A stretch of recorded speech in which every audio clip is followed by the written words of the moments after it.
السلام علیکم ورحمۃ اللہ وبرکاتہ۔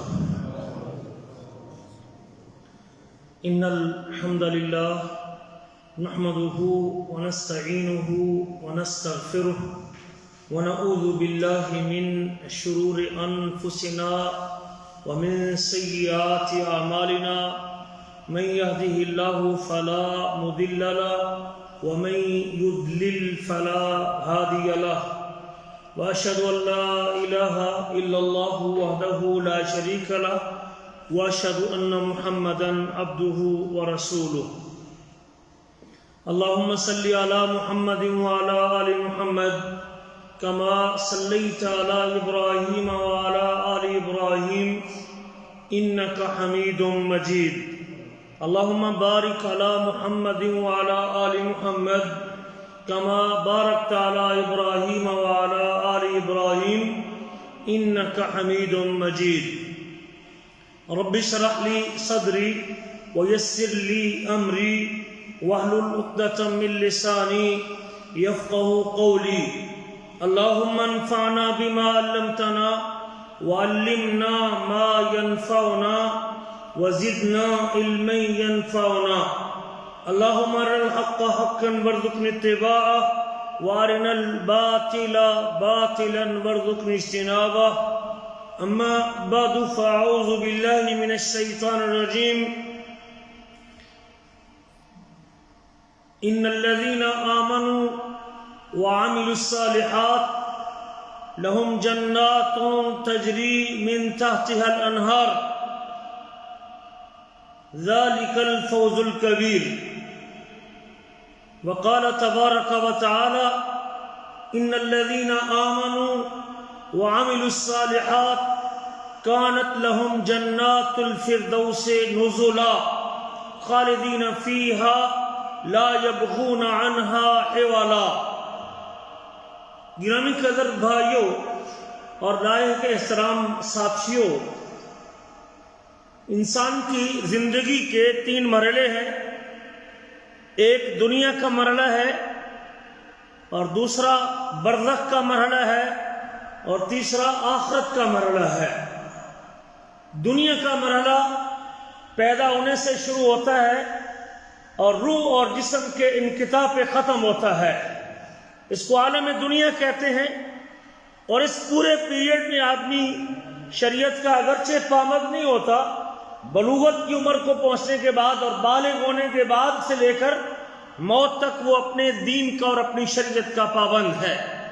یا ایھا الذین آمنوا اتقوا اللہ حق تقاتہ، ایمان والو اللہ سے ڈرو جس طرح اس سے ڈرنے کا حق ہے۔ یا رب کب تک ڈرنا ہے؟ فرمایا ولا تموتن الا وانتم مسلمون، ملک الموت تمہاری روح قبض کرنے کے لیے آئے تو تم پورے کے پورے اسلام میں ہو۔ کب تک ڈرنا ہے؟ اللہ اپنے نبی سے کہتے ہیں وَاعْبُدْ رَبَّكَ حَتَّى يَأْتِيَكَ الْيَقِينُ، محبوب اپنے رب کی عبادت کیجیے یہاں تک کہ آپ کو موت آ جائے۔ یقین سے مراد موت ہے۔ یہ پہلا مرحلہ ہے جب روح اور جسم کا انقطاع ہوگا اور روح پرواز کر جائے گی، پھر ہمارا دوسرا مرحلہ شروع ہو جائے گا جس کو برزخ کا مرحلہ کہتے ہیں، اور وہ مرنے سے لے کر روح قبض ہونے سے لے کر قبر سے اٹھنے تک، نشر تک، جب سور دوسرا پھونکا جائے گا اور دوسرے سور کے اوپر جب سب مردوں کو قبروں سے باہر کر دیا جائے گا تو وہ دوسرا مرحلہ تب ختم ہوگا۔ سور پھونکنے سے لے کر پھر جنت اور جہنم تک یہ تیسرا مرحلہ ہے اس انسان کی اس زندگی کا جو وہ گزار رہا ہے، اور وہ آخر پہ اس کی انتہا یا اس کا اینڈ اور اس کا اختتام یا جنت کی صورت میں ہونے والا ہے یا پھر جہنم کی صورت میں ہونے والا ہے۔ اور یہ نئی زندگی جو مرنے کے بعد کی زندگی ہے، جو قبر سے اٹھنے کی زندگی ہے، یہ ایسی زندگی ہے کہ جس کے بعد موت نہیں ہوگی۔ جنت میں ہے تو ہمیشہ جنت میں رہے گا، اور جہنم میں ہے تو ہمیشہ جہنم میں رہے گا۔ بلکہ جب جنتی جنت میں چلے جائیں گے اور جہنمی جہنم میں چلے جائیں گے، موت کو ایک دمبے کی صورت میں لا کے ذبح کر دیا جائے گا، اور اس کے بعد موت کسی کو نہیں آئے گی۔ جو آگ میں جل رہا ہے وہ اسی میں جلتا رہے گا، اور جو جنت کے زندگی سے لطف اندوز ہو رہا ہے وہ زندگی بھر اس سے فائدہ اٹھاتا رہے گا۔ کامیاب کون آدمی ہے؟ اور یہ بڑا لمبا مرحلہ ہے۔ کتنی دیر کا پیریڈ ہے یہ؟ جنت اور جہنم کے دروازے تک پہنچنے کے لیے کتنی دیر کا یہ پیریڈ ہے؟ قبر کے اٹھنے سے لے کر جنت اور جہنم کے دروازے تک پہنچنے کے لیے کتنی دیر کا پیریڈ ہوگا؟ اس کا پتہ نہیں، اس زندگی کا پتہ ہے جی، یہ جو بھی زندگی ہے ایک دن کی زندگی ہے یہ۔ جی، کوئی آدمی؟ وہ دن 50,000 سال کا ایک دن ہے۔ قیامت کا دن 50,000 سال کا ایک دن ہے۔ 50,000 سال کا ایک دن ہے وہ قیامت کا دن،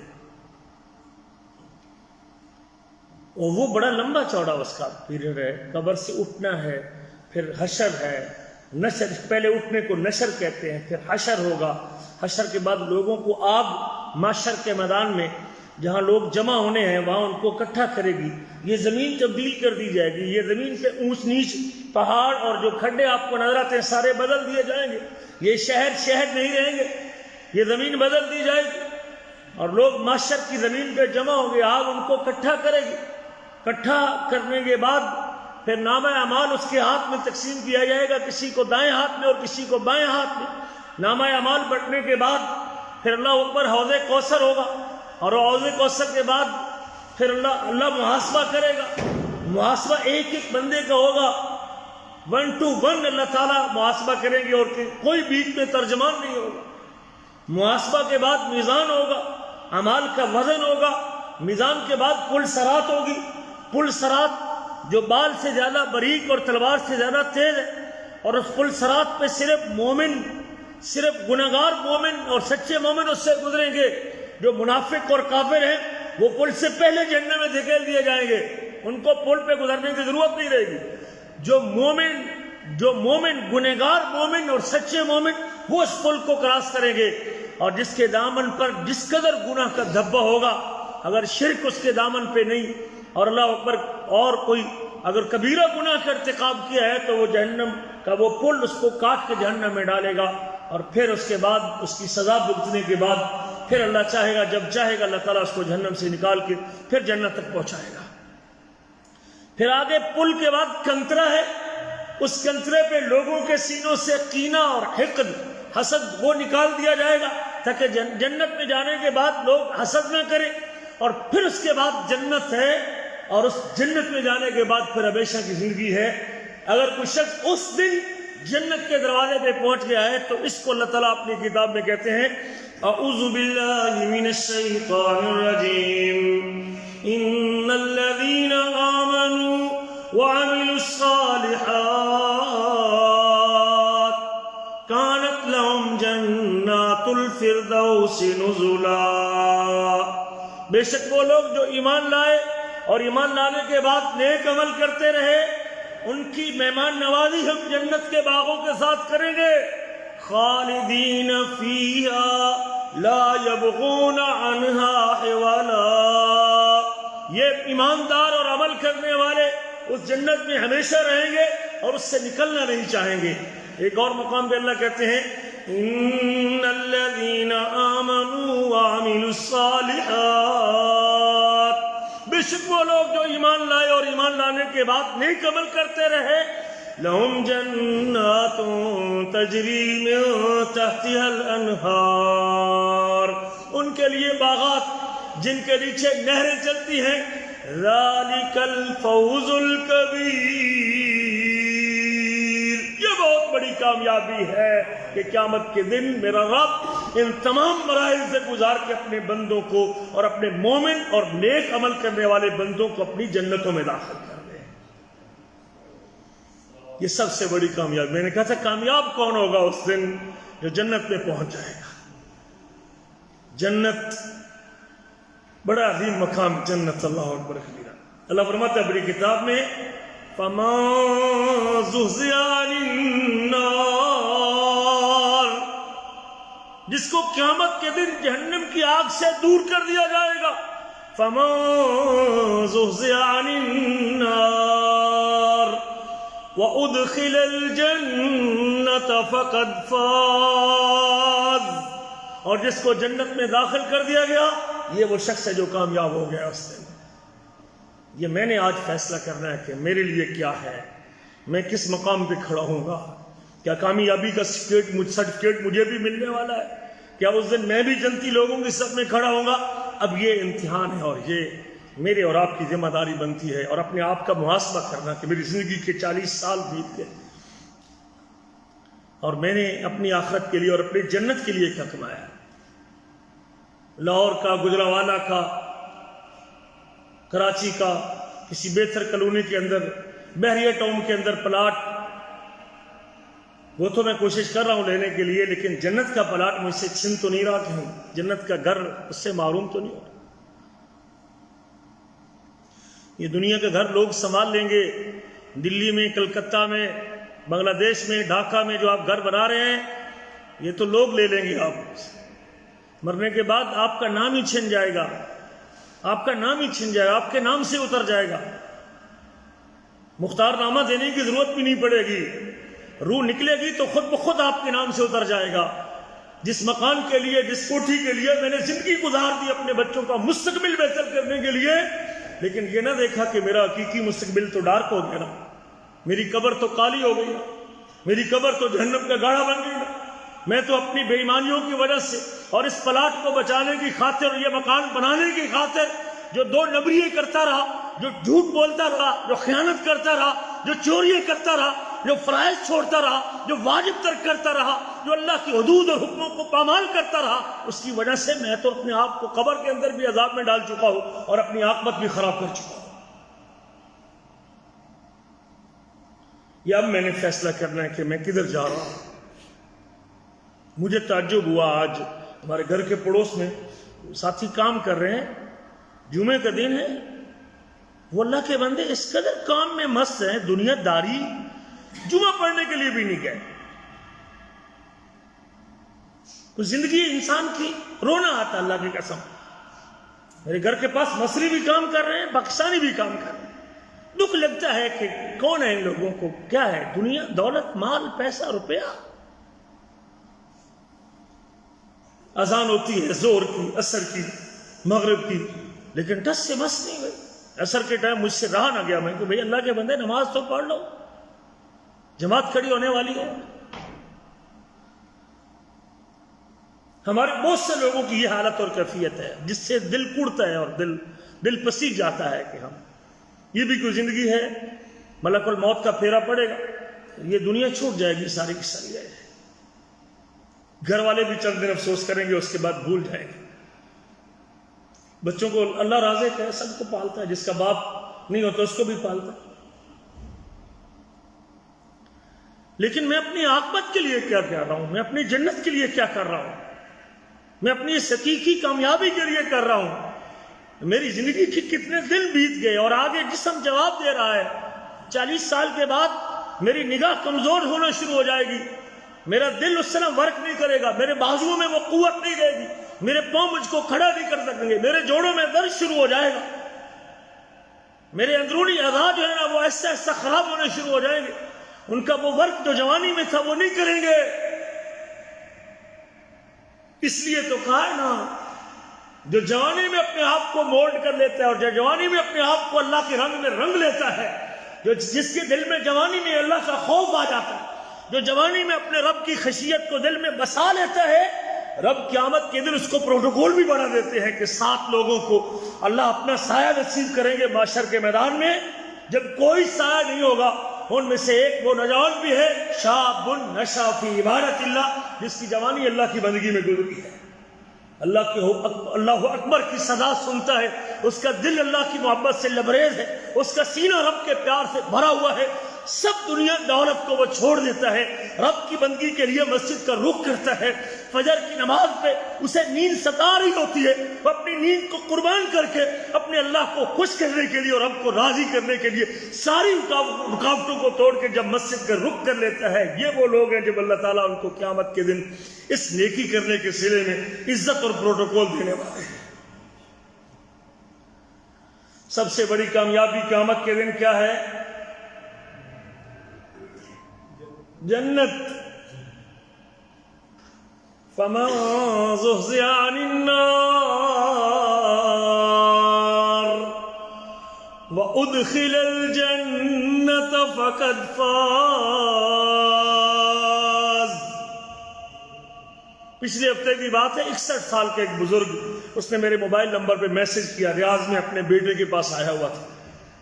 آج ہمارا یہی ٹارگٹ ہے، اگر بیٹے اللہ نے دیے ہیں، بیٹیاں دی ہیں تو ساری نوکری کر لی ہیں، ساری سروس کر لی ہیں. کوئی انجینئر ہے، کوئی ڈاکٹر ہے، کوئی سعودیہ میں ہے، کوئی قطر میں ہے، کوئی یورپ چلا گیا ہے، جو کوئی وہاں تعلیم مکمل کر رہا ہے، جو کوئی فرانس میں ہے، اور کوئی فلاں جگہ پہ، اور کوئی کینیڈا میں تعلیم پڑھ رہے ہیں. جی ماشاءاللہ انہوں نے کر لی ہے، بی ایس کر لیا ہے جی، بی اے کر لیا ہے جی، اس نے بی ایس سی کر لی ہے، اور ابھی ڈاکٹر بن رہا ہے. بس اب تو بیٹھ کے کھائیں گے.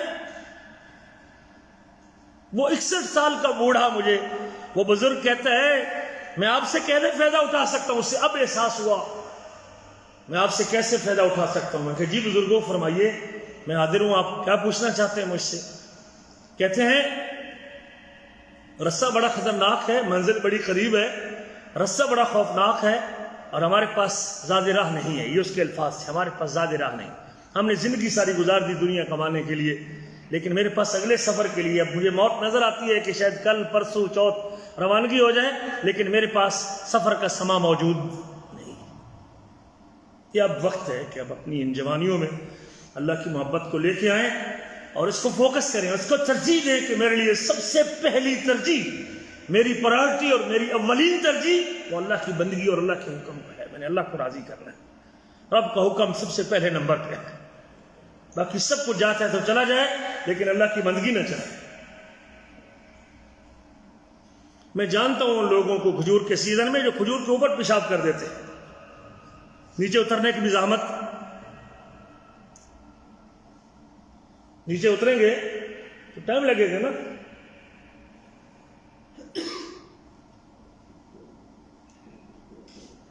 یہ بھی کوئی زندگی ہے بھائی. سب سے بڑی کامیابی قیامت کے دن جنت کا اصول ہے.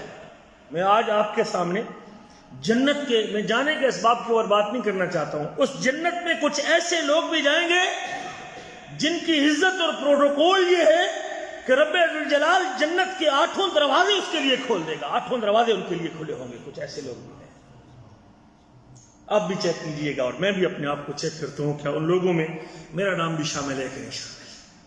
اگر تو میرے پاس بھی وہ ٹکٹ موجود ہے، اور وہ کارڈ موجود ہے، اور وہ بورڈنگ کارڈ موجود ہے جس کی بنیاد پہ مجھ کو جنت کے 8 دروازوں سے آواز ملے گی، بڑی سعادت کی بات اور بڑے نصیب کی بات ہے. لیکن اگر میرے پاس وہ سرمایہ موجود نہیں تو مجھے بھی فکر کرنی چاہیے کہ اللہ مجھے بھی ان لوگوں میں شامل کر دے اور مجھے بھی وہ توفیق عطا کر دے. جنت کے 8 دروازے ہیں. صحیح مسلم میں حدیث ہے، فتحت لہو ابواب الجنت الثمانیہ. حدیث کے الفاظ ہیں کہ اس شخص کے لیے جنت کے 8 دروازے کھول دیے جائیں گے. ان میں سے تقریباً 8 دروازوں کے نام مختلف حدیث میں آتے ہیں جو اللہ کے نبی سے ثابت ہے. باب الجہاد ہے پہلا، باب الصلاۃ ہے، یہ 5 نمازیں ہی پوری ہیں، کوئی نہیں. باب الصلاۃ ہی تو نہیں جائے گا جس کی 5 ہی پوری کوئی نہیں. پہلا باب الصلاۃ ہے، دوسرا باب الجہاد ہے، تیسرا باب الریان ہے، اور چوتھا باب الصدقہ ہے. نبی کریم کے ارشاد گرامی ہے، فرمایا من انفق زوجین نودی من ابواب الجنہ. جو شخص اللہ کے راستے میں جوڑا خرچ کرے گا، 2 خرچ کرے گا، جوڑا خرچ کرے گا، 2 روپے خرچ کرے گا، 2 حلالے خرچ کرے گا، 2 ریال خرچ کرے گا، 2 نوٹ خرچ کرے گا، 2 10 کے خرچ کرے گا، 2 50 کے خرچ کرے گا، 2 بیٹے وقف کرے گا دین کے لیے. جو شخص جوڑا خرچ کرے گا، 2 سوٹ لے کے دے گا لوگوں کو اللہ کے راستے میں اور اللہ کی رضا کے لیے، غربا اور مساکین کو اور فقراء کو. من انفق زوجین دعی من ابواب الجنہ. جو شخص جوڑا خرچ کرے گا اس کو جنت کے کئی دروازوں سے اس کو آواز دی جائے گی کہ آ بندے اس دروازے سے جنت میں داخل ہو جائے. فرمایا نبی کریم نے فمن کان من اہل الصلاۃ. جو شخص نمازی ہوگا، دعی من باب الصلاۃ، اس کو باب الصلاۃ سے آواز دی جائے گی. جو شخص مجاہد ہوگا اس کو باب الجہاد سے آواز لگے گی. جو شخص رمضان کے روزے رکھتا ہوگا اس کو باب الریان میں آواز دی جائے گی. اور نبی کریم صلی اللہ علیہ وسلم کا ارشاد گرامی بھی ہے جنت کے دروازوں میں سے ایک دروازہ الریان ہے، اور اس الریان سے لا يدخل منہ الا الصائمون، سوائے روزہ داروں کے اس سے کوئی نہیں گزرے گا۔ یہ اور جنت کا چوتھا دروازہ باب الصدقہ ہے، جو شخص خرچ کرتا ہے اللہ کے راستے میں، مال خرچ کرتا ہے، اس کو باب صدقہ سے بلایا جائے گا۔ ابو بکر صدیق یہ بات سن رہے تھے، کہتے ہیں بے ابی انت و امی یا رسول اللہ، میرے ماں باپ آپ پر قربان ہو جائے اللہ کے رسول۔ یہ محبت تھی ابو بکر صدیق کی نبی کریم کے ساتھ، یہ گفتگو کا انداز تھا اللہ کے نبی کے ساتھ، یہ مخاطب ہونے کا طریقہ تھا رسول کریم کے ساتھ، یہ اللہ کے نبی سے گفتگو کرنے کی کیا محبت بھرا انداز، اور کیسے کیا خوبصورت جملے تھے ابو بکر صدیق کے، میرے ماں باپ آپ پر قربان آئے اللہ کے رسول۔ کوئی ایسا شخص بھی ہوگا هل يدعى احد من تلك الابواب كلها، کوئی ایسا خوش نصیب بھی ہوگا جس کو جنت کے ان چاروں دروازوں سے آواز لے گی کہ کیا جنت میں چلا جا؟ نبی کریم فرماتے ہیں ہاں، وارجو ان تكون منهم، میں امید کرتا ہوں کہ تم بھی ان لوگوں میں شامل ہے جن کو جنت کے چاروں دروازے، ان جنت کے چاروں دروازے یہ بلائیں گے۔ پانچواں دروازہ باب الایمن ہے، نبی کریم کا ارشاد گرامی ہے، اللہ تعالیٰ کہیں گے، ایک لمبی حدیث ہے، یا محمد ادخل الجنت من امتک من لا حساب علیہم من باب الایمن باب الجنہ، اے محمد کریم اپنی امت کے وہ لوگ جن کا حساب کتاب ہم نے نہیں لیا، ان کو جنت کے داہنے دروازے سے جنت میں داخل کر دیجیے گا۔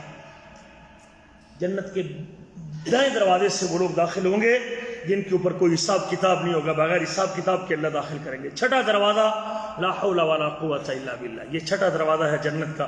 قیس بن سعد بن عبادہ کہتے ہیں کہ ان کے باپ نے انہیں نبی کریم کی خدمت کے لیے پیش کیا، کہتے ہیں ایک دن نبی کریم صلی اللہ علیہ وسلم میرے پاس سے گزرے اور میں نماز پڑھ رہا تھا، نبی کریم صلی اللہ علیہ وسلم نے اپنا پاؤں مجھے لگایا، فرمایا الا ادلک علی باب من ابواب الجنہ، اللہ اکبر۔ قیس کہتے ہیں کہ مجھے نبی کریم کہتے ہیں کہ میں تجھے جنت کے دروازوں میں سے ایک دروازے کے بارے میں خبردار نہ کر دوں، بتا نہ دوں جنت کے دروازوں میں سے ایک دروازے کے بارے میں؟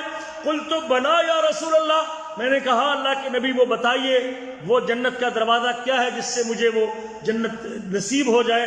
فرمایا لا حول ولا قوت الا باللہ، جو شخص لا حول ولا قوت الا باللہ پڑھتا رہتا ہے اللہ اس کو جنت کے دروازوں میں سے اس دروازے میں سے داخل کرے گا جس کا نبی کریم نے ایک نام فرمایا کہ جنت کے دروازوں میں سے ایک دروازہ لا حول ولا قوت، نہ نیکی کرنے کی ہمت ہے، نہ گناہ سے بچنے کی طاقت ہے، مگر اللہ تیری توفیق کے ساتھ، مگر اللہ تیری توفیق کے ساتھ۔ شیخ بندر بلیلہ کا ایک کلپ بڑا وائرل ہوا ہے، وہ کہتے ہیں کہ میں نے تجربہ کیا اس دعا کے ساتھ، اللہم انی اتبرع من حولی وقوتی والتجئ الیک والتجئ الی حولک وقوتک والتجئ الیک بحولک وقوتک، اللہم انصرنی ولا تنصر علی، اللہم اعنی ولا تعن علی، اللہم اہدنی ویسر الہدی لی۔ شیخ کہتے ہیں یہ دعا ہے اور میں نے اس کو زندگی میں کتنی بار پڑھا ہے، اپنی تقریر سے پہلے، اپنے خطبے سے پہلے، اپنی گفتگو سے پہلے، اپنی زندگی کے کئی کاموں میں نے یہ دعا پڑھی ہے، جس میں یہ بندہ کہتا ہے کہ اللہ میں اپنے آپ کی نفی کرتا ہوں، میری کوئی ہمت اور طاقت نہیں، اللہ میں تیری قوت اور تیری طاقت کا محتاج ہوں۔ جو شخص یہ دعا پڑھتا ہے اللہ تعالیٰ اس کی دعا کو فوری قبول کرتا ہے، لا حول ولا قوت الا باللہ۔ یہ جنت کے دروازوں میں سے ایک دروازہ ہے۔ ساتواں دروازہ میرے عزیزو جنت کے دروازوں میں سے باب الوالد، جن کے والدین زندہ ہیں ان کو جنت کا دروازہ قابو رکھنا چاہیے، جن کی والدین سے صلح ہے وہ جنت کا دروازہ قابو رکھیں۔ میری وہ بہنیں جو اپنے خامند کو اپنے والدین سے متنفر کرتی ہیں ان کو اللہ سے ڈرنا چاہیے، وہ اپنے خامند کو جنت کے ایک دروازے سے دور کر رہی ہیں۔ باب الوالد بھی ایک جنت کا دروازہ ہے۔ سنن ترمذی کی حدیث سے ابو درداء اس سے روایت کرتے ہیں، فرماتے ہیں کہ ایک شخص نے ان کے پاس آ کے شکایت کی کہ میری بیوی ہے اور میری ماں مجھے اس کے طلاق کا حکم دیتی ہے۔ حضرت ابو درداء کہتے ہیں میں نے نبی کریم صلی اللہ علیہ وسلم سے سنا تھا یقول الوالد اوسط ابواب الجنہ، باپ جنت کا درمیانہ دروازہ ہے، فَإِن شِئْتَ فَأَذِئْ ذَلِكَ الْبَابَ أَوْ أَحْفِظْهُ، اب تیری مرضی ہے کہ اس دروازے کی حفاظت کرنا چاہتا ہے یا اس دروازے کو ضائع کرنا چاہتا ہے۔ باپ جنت کا درمیانہ دروازہ ہے۔ یہ 7 دروازے ہیں جس کا ذکر حدیث میں اللہ کے نبی صلی اللہ علیہ وسلم نے جن کے نام ذکر کیے ہیں.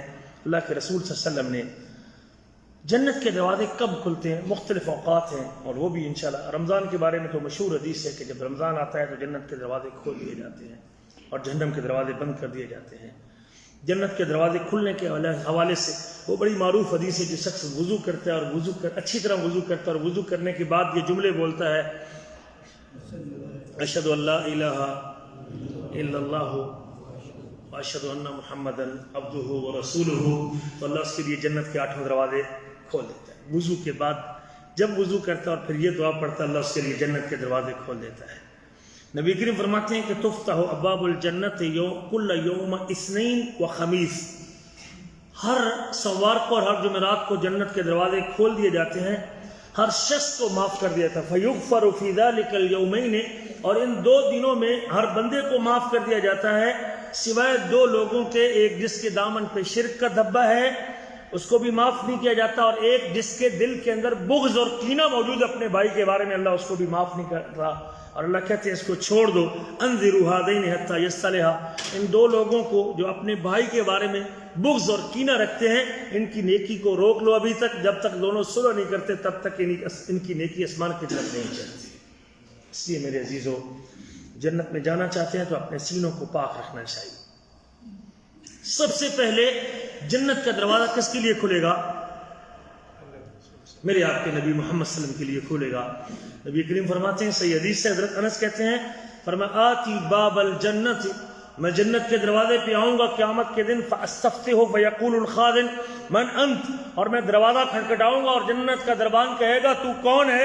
فاقول محمد، میں جواب میں کہوں گا کہ میں محمد ہوں. فیقول بک امرت لا افتح لاحد قبلک، آپ کے لیے مجھے کہا گیا تھا کہ جب محمد کریم دستک دیں گے تو دروازہ کھولنا، آپ سے پہلے میں کسی کے لیے دروازے کو کھولنے والا نہیں تھا. سب سے پہلے وہ دروازہ میرے آپ کے نبی محمد صلی اللہ علیہ وسلم کے لیے کھلے گا. جنت کے دروازوں کی وسعت کتنی ہے؟ بہت وسیع دروازے ہیں، مکہ سے لے کر بصرہ تک، مکہ سے لے کر نبی کریم فرماتے ہیں مکہ سے لے کر ہجر تک، مکہ سے لے کر ہجر تک اور مکہ سے لے کر بصرہ تک یہ جنت کے دروازوں کی چوڑائی ہے جو اللہ تعالیٰ نے جنت میں بنایا ہے. جنت میں جانے کے لیے چابی کیا ہے؟ جنت کی چابی لا الہ الا اللہ ہے، مفتاح الجنت ہے. واب منبع سے کہا گیا کہ لا الہ الا اللہ جنت کی چابی نہیں ہے. کہتے ہیں کیوں نہیں؟ لیکن ہر چابی کے دانتے ہوتے ہیں، دانتوں کے بغیر چابی تالا. اس کلمے بھی کچھ تقاضے ہوتے ہیں، اس کی بھی کچھ شرطیں ہیں، اس کی بھی کچھ شرطیں ہیں. جب ان شرطوں کو خیال رکھ کے اس کلمے کے تقاضے کو پورا کرے گا تو پھر یقیناً وہ شخص اس کلمے کی بنیاد پر جنت میں جائے گا. جس طرح نماز کی چابی وضو ہے اور حج کی چابی احرام ہے اور نیکی کی چابی صدق ہے، تو جنت کی چابی توحید ہے. لا الہ الا اللہ جنت کی چابی ہے. جس کے دامن پہ شرک کا دبا ہے جنت اس کے اوپر حرام ہے. جو شخص اللہ سے شرک کرے گا فقد حرم اللہ علیہ الجنہ، اس کے اوپر جنت اللہ نے حرام کی ہے. اللہ اکبر کبیرہ. وہ کون لوگ ہیں جن کے لیے جنت کے 8 دروازے کھلیں گے؟ آئیے ترتیب کے ساتھ ان کا ذکر کرتے ہیں. سب سے پہلا شخص وہ ہے جو نماز کا پابند ہے اور نماز سے پہلے وضو بڑے اہتمام کے ساتھ کرتا ہے. اور صرف وضو کرنے سے تو نہیں نا، جب تک نماز اس نے نہیں پڑھنی وضو کر کے چلا جائے تو پھر اسے مل جائے گا یہ انعام. وضو کس کے لیے شرط ہے؟ نماز کے لیے شرط ہے. تو نبی کریم فرماتے ہیں، اللہ کے رسول کا ارشاد گرامی ہے، اللہ کے رسول صحیح مسلم میں حدیث ہے، عمر بن خطاب اس کو روایت کرتے ہیں، ما منکم من احد یتوضأ فیبلغ او فیسبغ الوضوء، تم میں سے کوئی شخص جب وضو کرتا ہے اور پھر اچھی طرح وضو کرتا ہے، صحیح طرح وضو کرتا ہے، مکمل وضو کرتا ہے، اعضائے وضو کو پوری طرح دھوتا ہے. اور خاص طور پہ آج کل سردی کے ایام میں اس مسئلے کو یاد رکھنا، کچھ لوگ اپنی جرسی اور اپنی کوٹ کے اوپر نہ چڑھنے کی وجہ سے کوشش کرتے ہیں جہاں تک بازو چلا گیا بس وہیں تک بازوؤں کو دھو لیا. یہ بات درست نہیں ہے. اس باغ وضو یہ ہوتا ہے کہ آپ اعضائے وضو کو پوری طرح دھوئیں، آپ کی کونی اس کے اندر شامل ہونی چاہیے اور اس پورے حصے کو اپنے بازو کو اتار دیں. اگر آپ کے پاس بازو نہیں ہٹتا جرسی کوٹ اور سویٹر والا تو آپ اسے کیا کر سکتے ہیں، آپ وہ اپنا کوٹ اتار کے وضو کر لیں، لیکن یہ نہ ہو کہ آپ صرف یہاں تک یا یہاں تک اپنے اعضاء کو دھو لیں اور باقی حصہ چھوڑ دیں. یہ بات درست نہیں ہے اور آپ کا وضو صحیح نہیں، اور جب وضو صحیح نہیں تو آپ کی نماز صحیح نہیں ہوگی. تو آپ نے فرمایا جو شخص وضو کرے اور اچھی طرح وضو کرے اور وضو کرنے کے بعد کہے اشہد ان لا الہ الا اللہ وان محمدا عبد اللہ ورسولہ یا عبدہ ورسولہ، دونوں الفاظ موجود ہیں. الا فتحت لہ ابواب الجنت الثمانیہ، اس خوش نصیب کے لیے جنت کے 8 دروازے کھول دیے جاتے ہیں. یدخل من ایہا شاء، جس میں سے چاہے جنت میں داخل ہوگا. اس لیے میرے عزیزو، میرے اور آپ میں سے اگر کوئی شخص نماز کا پابند نہیں ہے اور اس کی نمازیں پوری نہیں ہیں تو وہ جنت کے 8 دروازوں کی طلب سے محروم ہے. اللہ تعالیٰ اس کو 8 دروازوں میں داخل ہونے کا موقع دیتے ہیں. اگر آپ بھی چاہتے ہیں کہ مجھ فقیر کا نام بھی اس میں آ جائے تو پھر نماز کی پابندی کیجیے اور نماز سے پہلے وضو کا خیال کیجیے. دوسری فضیلت اور دوسرا وہ شخص ہے عبادہ بن صامت حدیث کو روایت کرتے ہیں. نبی کریم فرماتے ہیں من قال اشہد ان لا الہ الا اللہ وحدہ لا شریک لہ، جس بندے نے اس بات کی گواہی دی کہ میں اس بات کی شہادت دیتا ہوں کہ اکیلے اللہ کے علاوہ کوئی عبادت کے لائق نہیں اور بے شک محمد صلی اللہ علیہ وسلم اللہ کے بندے اور رسول ہیں، وان عیسیٰ عبداللہ ہے وابن امتہ، اور عیسیٰ اللہ کا بندہ بھی ہے اور اس کی بندی کا بیٹا بھی ہے، اور اللہ کا وہ کلمہ ہے جو اللہ نے مریم کی طرف ڈالا ہے، وروح منہ، اور اللہ کی طرف سے اس کی بھیجی ہوئی روح ہے، وان الجنت حق والنار حق، اور یہ بھی گواہی دیتا ہے کہ جنت بھی برحق اور جہنم بھی برحق ہے.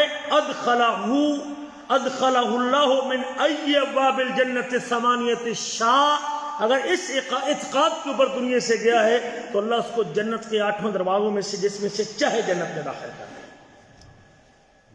یہ گواہی اپنی ذرا پکی کر لیں. اشہد ان لا الہ الا اللہ واشہد ان محمد رسول اللہ. اس کے تقاضے پورے کیجیے، سمجھیے اللہ الہ الا اللہ کے معنی کو سمجھیے، اللہ کی عبادت کے مفہوم کو سمجھیے، اللہ پر ایمان کے تقاضوں کو سمجھیے، ایمان بالملائکہ کو سمجھیے، ایمان بالکتب کو سمجھیے، ایمان بالرسل کو سمجھیے، نبی کریم صلی اللہ علیہ وسلم کی رسالت کی گواہی دینے کے تقاضوں کو سمجھیے کہ جب آپ کے رسول ہونے کی گواہی میں نے دے لی ہے تو اب میرے اوپر کیا ذمہ داری بنتی ہے. نبی کریم کے حوالے سے 24 گھنٹوں میں اپنے حبیب کے حوالے سے اللہ کی طرف سے میری کیا ذمہ داری ہے.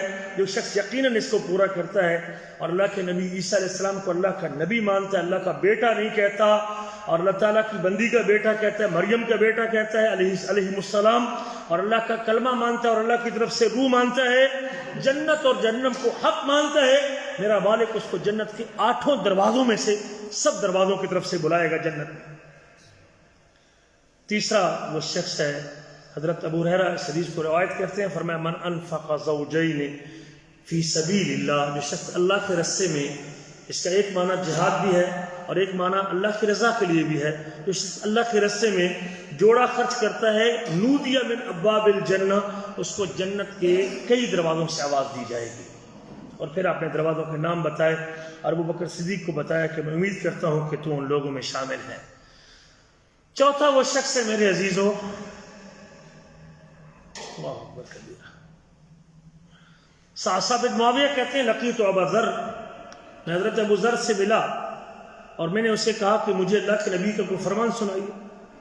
تو فرمایا اللہ کے نبی صلی اللہ علیہ وسلم نے، حضرت ابو ذر اسے سناتے ہیں، ما من عبد مسلم ينفق من كل مال له زوجين في سبيل اللہ، کوئی مسلمان مرد اپنے مال میں سے جب جوڑا خرچ کرتا ہے اللہ کے راستے میں، اللہ اکبر کبیرہ، تو جنت اس بندے کا استقبال کرے گی. جنت کے جو دربان ہے، جنت کے دربان اس بندے کا استقبال کریں گے اور سب اسے کہیں گے کہ آؤ میرے میں سے داخل ہو جاؤ، آؤ ہم میں سے داخل ہو جاؤ. اللہ اکبر کبیرہ. بھلے وہ 2 اونٹ خرچ کرے یا 2 گائے خرچ کرے، رب ذوالجلال اس کو جنت کے کئی دروازوں سے بلائیں گے. 5ویں حدیث اس مسئلے میں نبی کریم کے ارشاد گرامی ہے، من عبد اللہ لا یشرک به شیئا، جو شخص اللہ کی عبادت اس طرح کرے کہ اللہ کے ساتھ کسی کو شریک نہ کرے. مکہ کے لوگ بھی اللہ کی عبادت کرتے تھے کہ نہیں کرتے تھے؟ جی، کس کی اولاد تھی؟ ابراہیم علیہ السلام. اور کس کی تھی؟ اسماعیل علیہ السلام. ایسے ہی نا، ابراہیم علیہ السلام فلسطین سے ہجرت کر کے اپنی بیوی ہاجرہ کو اور بیٹے اسماعیل کو چھوڑ کے گئے نا. صرف 2 ہی تو پہلے فرد تھے نا مکہ میں, کوئی اور آبادی تو. پھر وہ پلے بڑھے, جب چلنے کو پہنچے تو اللہ نے ذبح کا حکم دیا, تو اس میں بھی کامیاب ہو گئے. پہلے بیوی کو اور بیٹے کو جنگل بیاباں میں چھوڑا, پھر اللہ نے گھر بنانے کا حکم دیا, اور پھر آج سے 4500 سال پہلے 4500 سال پہلے وہ گھر جب بن گیا تو پھر اللہ نے کہا کہ لوگوں میں اعلان کیجئے کہ لوگ اس گھر کا حج کرنے کے لیے آئیں. اب وہ جو نسل تھی وہ ساری کی ساری توحید پرست تھی کہ نہیں تھی جی؟ 2 نبیوں کی اولاد تھی بھائی. اللہ کے گھر تعمیر کرنے کا حکم دیا اور لوگوں کو بلایا اس گھر کی طرف. وہ سب اللہ کی عبادت کرتے تھے, اللہ کو رب مانتے تھے, اپنے دور کی جو نماز تھی وہ پڑھتے تھے. ابراہیم علیہ السلام پر بھی نماز فرض تھی, وہ ادا کرتے تھے. یہ انہی کی دعا ہے نا, رب اجعلنی مقیم الصلاۃ, اللہ مجھے نماز قائم کرنے والا بنا دے. اگر ان کی شریعت میں نماز ہی نہیں تھی تو پھر دعا کرنے کی ضرورت کیا تھی؟ گزر گئی کئی صدیاں, اور پھر کئی صدیاں گزرنے کے بعد شیطان نے آ کے کہا کہ یہ نیک بندے جب آپ دنیا سے چلے جاتے ہیں, وہ اللہ کے بڑے مقرب بندے ہوتے ہیں, جب دنیا میں ہوتے ہیں تو وہ آپ کے لیے دعا کرتے ہیں, فوت ہونے کے بعد بھی وہ فوت نہیں ہوتے, لہذا ان کے ذریعے سے اگر تم اللہ کو بلا لیتے ہو اور ان کو بھی سجدہ کر لیتے ہو اور ان کے نام کی نظر و نیاز بھی دے دیتے ہو تو یہ کوئی بری بات نہیں ہے. یہ شیطان نے ذہن میں ڈال دیا ان کی اولادوں کے ذہن میں, اور پھر بیت اللہ میں 360 وہ مورتیاں رکھ لیں گے نیک بندوں. لات منات اور عزا کہتے ہیں نا, وہ لوگوں کو حج کے موقع پہ ستو گھول کے پلایا کرتے تھے, بڑا نیک آدمی, خدمت کرتا تھا حاجیوں کی. تو آپ کی آمد سے پہلے وہ لوگ اللہ کو رب مانتے تھے, ابراہیم علیہ السلام کو نبی مانتے تھے, اسماعیل علیہ السلام کو نبی مانتے تھے. بھئی ان کا خاندان تھا بھئی, جتنے بھی دور ہو گئے تھے حقیقی شریعت سے, جو ابراہیم علیہ السلام کے دین سے, لیکن جو آدمی جس قدر بھی ہو لیکن اپنے دادا کی وراثت کو چھوڑنے کو تیار نہیں ہوتا. بھلے نام کی وراثت بھی ہو, کہتے ہیں یہ ہمارے باپ کا دین ہے کہ ہمارے دادا کا. انحراف کا شکار تھے. اور میرے آپ کے نبی جب آئے تو بیت اللہ میں 360 نیک لوگوں کی شکل کی مورتیاں بنا کے رکھی ہوئی تھی. حج کرتے تھے, بیت اللہ کا حج کرتے تھے, کئی حج انہوں نے کیے ہوئے تھے, مکہ والوں نے بھی. اللہ کی قسم اٹھاتے تھے. انحراف کہا تھا, وہ اللہ کی عبادت میں نیک بندوں کو شریک کرتے تھے. ان کی شکلیں بنا کے ان کی قبروں میں جاتے تھے, درختوں کو خاص کرتے تھے, جہاں وہ بزرگ بیٹھے تھے اس درخت کے سامنے اپنی تلواروں کو لٹکاتے تھے اور وہ کہتے تھے اس درخت کے اوپر لٹکانے سے برکت آتی. درختوں کو, جھاڑیوں کو, یہ انحراف موجود تھا. نبی کریم جب آئے تو اس وقت یہ راہ راست سے ہٹ چکے تھے یہ لوگ. میرے آپ کے نبی نے اصلاح کی, بھائی یہ طریقہ کار ٹھیک نہیں ہے. اور پھر یہ گواہی جو اشہد اللہ الہ الا اللہ, میں اس بات کی گواہی دیتا ہوں کہ اللہ کے علاوہ عبادت کے لائق کون ہے. یہ اللہ کے رسول کی, اسی وجہ سے اللہ کے نبی سے مخالف ہو گئے. نبی کریم اپنی چاچے تھے نا سارے, دادا تھے, عبد المطلب دادا تھا, چچا تھے سارے کے سارے, جو مکہ کا کنٹرول جن کے پاس تھا. نبی کریم نے جب ان کی اصلاح کی کوشش کی تو اللہ کے رسول کے مخالف ہو گئے. 13 سال تک آپ نے اسی کے اوپر محنت کی. پھر اللہ کے رسول آخر کر اللہ نے کہا کہ اب جب رات کو انہوں نے قتل کا منصوبہ کر لیا, بنا لیا, تو پھر نبی کریم کو اللہ نے ہجرت کرنے کی اجازت دی. اب مکہ چھوڑ دیجیے, راتوں رات مکہ چھوڑ دیجیے. وہ حج کے موقع پہ مدینہ کے لوگ آئے تھے نا, جب جو مسلمان ہوئے تھے, اور پھر انہوں نے کہا تھا حضور اگر آپ کے لیے مکہ کے لوگ مشکل پیدا کر رہے ہیں تو مدینہ آ جائیے, ہم آپ کا پورا دفاع کریں گے اور آپ کے ساتھ کھڑے. تو مدینہ جانے کا تو یہ مقصد تھا. مدینہ والوں نے دعوت دی تھی. پھر آپ نے راتوں رات مکہ چھوڑا, ابو بکر صدیق کو ساتھ لیا اور آپ نے مدینہ آ کر سنا. پھر آپ صلی اللہ علیہ وسلم کے ساتھ جنگیں ہوئی, مکہ کے قریشیوں کی اور نبی کریم کی. عرب دنیا دیکھ رہی تھی کہ چاچا بھتیجا کی لڑائی یہ کیا بنتا ہے. جنگ بدر ہوئی, جنگ احد ہوئی, جنگ خندق ہوئی. ایک مرتبہ وہ 1000 کا لشکر لے کے گئے, دوسری مرتبہ 3000 کا, تیسری مرتبہ 10,000 کا لشکر اکٹھا کیا نبی کریم کے اس اصلاح کے اس پیغام کو مٹانے کے لیے. آپ کہتے تھے کہ عبادت کے لائق صرف کس کی ذات ہے؟ وہ بھی اللہ کو رب مانتے تھے, اللہ کے وجود کے منکر نہیں تھے. وہ بیت اللہ کا حج بھی کرتے تھے, حاجی کی خدمت بھی کرتے تھے, اپنے دور کی نماز بھی پڑھتے تھے. رسول کریم نے کہا کہ یہ تم اللہ کی الوہیت میں جو سجدہ ان کو کرتے ہو, رکوع ان کو کرتے ہو, نظر ان کی دیتے ہو, قربانی ان کی دیتے ہو, نفع نقصان کا مالک ان کو سمجھتے ہو, یہ اختیار اللہ نے ان کو دیے. اس کے اوپر نبی کریم کو مخالف ہو, آپ کو رسول نہیں تسلیم کیا. اللہ نے آپ کو رسول بنا کے اسی لیے بھیجا تھا کہ ان کی یہ اصلاح کی جائے. عام بندہ اصلاح کرے گا تو لوگ قبول نہیں کریں گے، اللہ کا نبی آ کے اصلاح کرے گا تو ان کی اصلاح ہوگی۔ جو آپ کی اصلاح کی دعوت کو قبول کرتا وہ مومن بنتا تھا، جو قبول نہیں کرتا تھا وہ کہاں جاتا، وہ کافر ٹھہرتا تھا۔ 40 سال کے بعد جب آپ نے اعلان کیا تب مخالف ہوئے نا، ورنہ اس سے پہلے تو آپ کا کوئی مخالف ہی، آپ کو صادق مانتے تھے، امین مانتے تھے، امانتیں آپ کے پاس رکھتے تھے، آپ کو سچا نبی، آپ کو سچا کہتے، سچا نبی نہیں کہتے تھے۔ لیکن جب آپ نے کہا کہ قولوا لا الہ الا اللہ، یہ پڑھو کہ اللہ کے علاوہ کوئی عبادت کے لائق، وہ اللہ کے وجود کے منکر نہیں تھے۔ حضرت خدیجہ نے جب قسم اٹھائی، نبی کریم جب غار حرا سے گئے تو انہوں نے قسم کس کی اٹھائی تھی؟ اللہ کی قسم اٹھائی تھی، کلا واللہ لا یخزیک اللہ ابدا، مجھے اللہ کی قسم اللہ تجھے کبھی رسوا نہیں کرے گا۔ اکرمہ نے جب فتح مکہ ہوا اور اکرمہ بھاگ گیا مکہ سے، ابو جہل کا بیٹا، جب وہ سمندر میں کشتی پھنسی تو اس نے اللہ کی قسم اٹھائی تھی، او میرے رب، او میرے رب۔ اصل میں کشتی جب ہچکولا کھانے لگی نا تو اس میں سے کشتی میں سے کسی نے کہا وہ بے رب محمد، او محمد کے رب ہم کو بچا لیجئے۔ اکرمہ کا تو عقل کے اندھو، اگر کشتی سے بچانے والا محمد کا رب ہے تو پھر لڑائی کس بات کی ہے؟ پھر مکہ کس لیے چھوڑ رہے ہیں؟ پھر جاؤ محمد کریم کی دعوت سچی دعوت ہے، پھر اس کو قبول کر لو۔ یہی تو محمد کریم کہتے ہیں کہ مشکلوں کو حل کرنے والا اور مصیبتوں کو ٹالنے والا کون ہے؟ کہتے ہو میرے رب اگر تو نے مجھے زندہ اس دریا سے باہر نکال دیا، میں پہلا شخص ہوں گا جو محمد کریم کے ہاتھ کے اوپر ہاتھ رکھ کے کلمہ پڑھ کے مسلمان ہو جاؤ۔ مشکل میں اللہ کو پکارتے تھے۔ وَإِذَا رَكِبُوا فِي الْفُلْكِ، قرآن کہتا ہے وَإِذَا رَكِبُوا فِي الْفُلْكِ دَعْوُوا اللَّهَ مُخْلِصِينَ لَهُ الدِّينَ، جب کشتی میں سوار ہوتے تھے اور پتہ تھا کشتی میں اللہ کے علاوہ کو بچانے والا نہیں تو اللہ کو مخلص ہو کے دعا کرتے تھے، یا رب سلامت رکھنا، یا اللہ خیریت سے پہنچانا، یا اللہ۔ یہ انحراف موجود تھا، اور اس لیے میرے آپ کے نبی نے فرمایا ہے جو شخص اس بات کی گواہی دے گا من عبد اللہ لا یشرک بہ شیئا، جو شخص اللہ کی عبادت یوں کرے گا کہ وہ اللہ کے ساتھ کسی کو شریک نہیں کرے گا، نہ اس کی ذات میں، نہ اس کی صفات میں، نہ اس کی الوہیت میں، نہ اس کے کاموں میں، نہ اس کے ناموں میں، نہ اس کی صفتوں میں، نہ اس کی عبادت۔ من عبد اللہ لا یشرک بہ شیئا، جو شخص اللہ کی عبادت کرے گا اور اللہ کے ساتھ کسی کو شریک نہیں کرے گا، فاقام الصلاۃ، اور نماز کو بھی قائم کرے گا، دوسری شرط، وآت الزکوٰۃ، اور زکوٰۃ بھی ادا کرے گا، وسمع واطاع، اور وہ اطاعت بھی کرے گا، فرمان برداری بھی کرے گا، فإن اللہ يدخلہ من ای ابواب الجنت شاء، رب جنت کے 8 دروازوں میں سے جس میں سے چاہے گا اس کو جنت میں داخل کر دے گا، اور جنت کے 8 دروازے ہیں۔ چھٹا وہ شخص ہے، نبی کریم فرماتے ہیں ما من عبد یموت له 3 من الولد، وہ شخص جس کے 3 بیٹے فوت ہو گئے، 3 بچے فوت ہو گئے،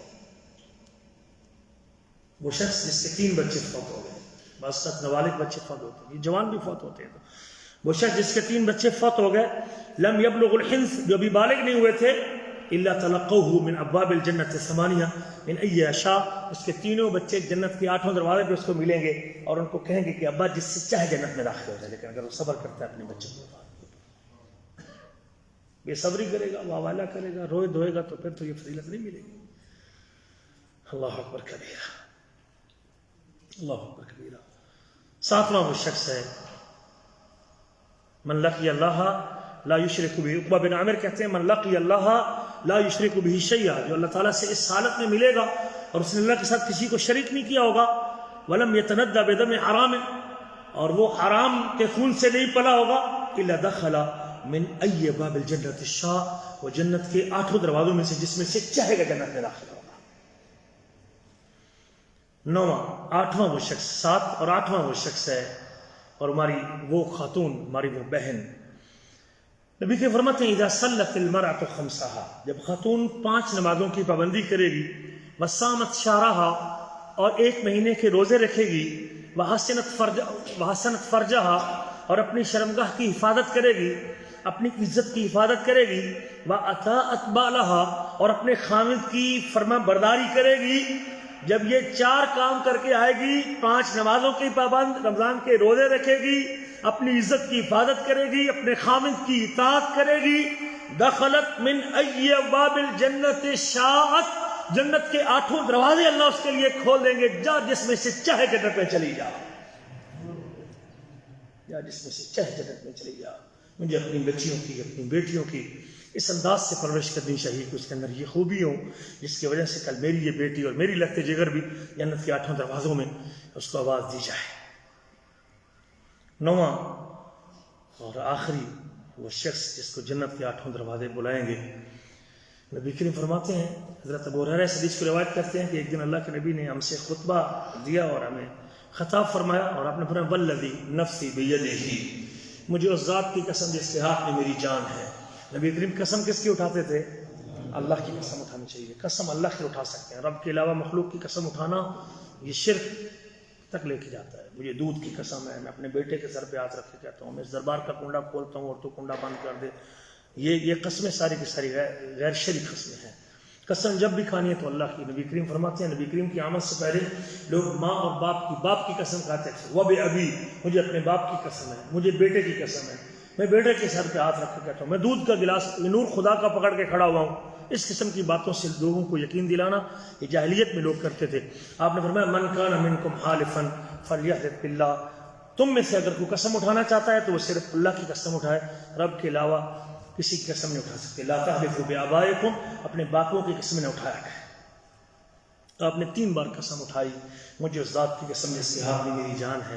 پھر ہم اپنا سر نیچے کر لیا، صحابہ کرام بھی اپنا سر نیچے کر کے رونے لگ گئے، کہنے لگے کہ ہمیں نہیں معلوم تھا کہ اللہ کے نبی نے 3 بار قسم کیوں اٹھائی ہے۔ پھر اپنے سر اٹھایا اور آپ کا چہرہ ماشاءاللہ خوبصورت تھا اور خوشی سے مسکراہٹ سے بھرا ہوا تھا، اور اللہ کے نبی صلی اللہ علیہ وسلم اس وقت آپ کا چہرہ ہمیں بڑا پسند اور پیارا لگ رہا تھا، اور آپ نے فرمایا ما من عبد یصلی صلوات الخمس، کوئی بندہ اللہ کا جو 5 نمازیں پابندی سے پڑھتا ہے، رمضان کے روزے رکھتا ہے، مال کی زکوٰۃ دیتا ہے اور 7 کبیرہ گناہوں سے بچتا ہے، الا فتحت لہ ابواب الجنت، تو اس کے لیے جنت کے سارے دروازے کھول دیے جائیں گے، فقیل ادخل بسلام، اور اسے کہا جائے گا جا سلامتی کے ساتھ جنت میں چلا جا۔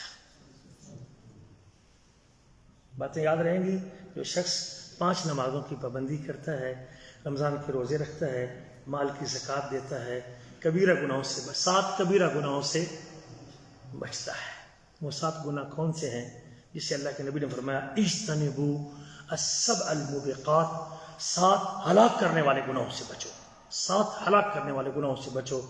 اس کے اوپر بات اگلے درس میں کریں گے، وہ 7 ہلاک کرنے والے گناہ کون سے ہیں جس کی وجہ سے میں جنت کے 8 دروازوں سے محروم ہو جاؤں گا، یہ اگلے درس کا موضوع ہوگا۔ اللہ سے دعا کرتے ہیں کہ اللہ تعالیٰ ہمیں توفیق دے اور ہمیں بھی ان لوگوں میں شامل کر دے جن کو جنت کے 8 دروازے بلائیں گے۔ میرے وہ عزیز جو نماز میں سستی کرتے ہیں، اور میرے وہ احباب جو زکوٰۃ میں سستی کرتے ہیں، میرے وہ ساتھی جو والدین کا احترام نہیں کرتے، میرے وہ ساتھی جو اللہ کے راستے میں مال خرچ کرنے سے قاصر ہیں، ان کو کوئی نہ کوئی ایسا ذریعہ بنانا چاہیے۔ اور جو ساتھی نماز میں اور وضو میں کوتاہی کرتے ہیں، یہ وہ سارے کے سارے اسباب ہیں جن کو جنت کے 8 دروازوں سے داخلے کی اللہ تعالیٰ توفیق نصیب فرمائیں گے۔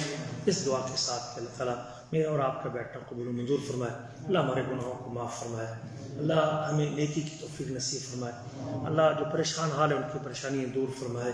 جو شخص کسی کے پیسے لے کے دبا کے بیٹھا، اللہ تعالیٰ اسے اس کا مزدور کا حق ادا کرنے کی توفیق نصیب فرمائے۔ آخر میں ہمارے انتہائی معزز بھائی ابو محمد بھائی حفظہ اللہ تعالیٰ، جو یہاں عنیدہ جالیات میں کئی سال تک آپ کے ساتھ دروس کے لیے آتے رہے، ڈاکٹر صاحب کے بعد